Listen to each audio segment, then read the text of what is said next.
Dahil araw-araw naman tayong bida-bida, syempre kwento ko to. Haha, proud wife moment muna tayo mga besh, dahil ang aking asawa ay hindi lamang ulirang ama at asawa, kundi isa rin siyang ulirang kapitan ng barko. As for today's video, speaker yard siya.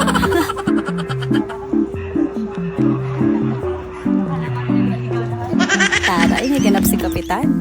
Ngayon, na-represent niya ang company nilang Berge Bulk dahil isa siya sa mga Berge Bulk Ideal Captain Eme sa kanilang profession. Hindi ko rin alam ang exact title, basta alam ko, magaling ang asawa kong yan. Hayaan niyo na ako magbuhat ng sariling bangko, minsan lang naman. Nagbigay siya ng inspirational speech dito sa United Marine Training Center Incorporated para sa mga graduating ng electrical engineer cadets na malapit ng sumampa ng barko at maging ganap na seafarers. Ang Berge Bulk ay isa sa mga company na nag-sponsor sa mga batang ito sa kanilang cadetship program at si Kapitan ang kanilang representative ngayong araw. Roland Versal to share a few words. To the graduating cadets, congratulations for reaching this important milestone. I am Captain Rosal. I am pleased to be here today on behalf of Berge Bulk, together with our mining partners, PW Shipping Philippines. Today marks a new chapter of your professional journey.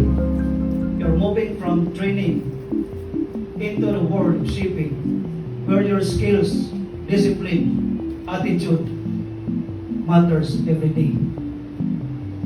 Philippines is one of the world's leading seafaring nations.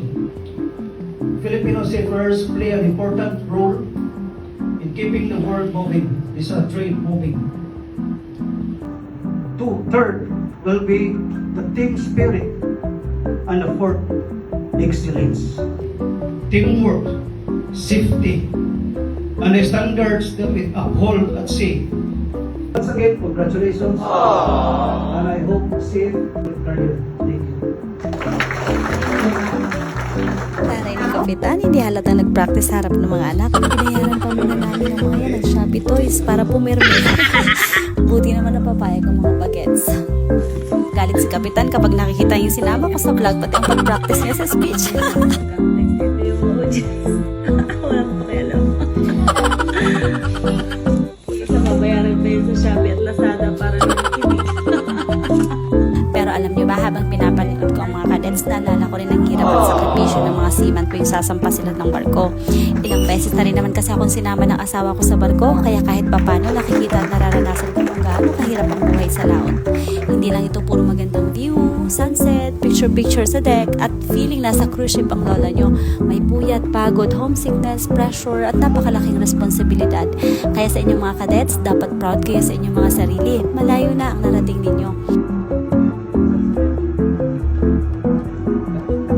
So yun na nga, after ng speech, dahil ang galing-galing naman ni Kapitan, hindi niya nakalimutan ang kanyang minimalize. Charot!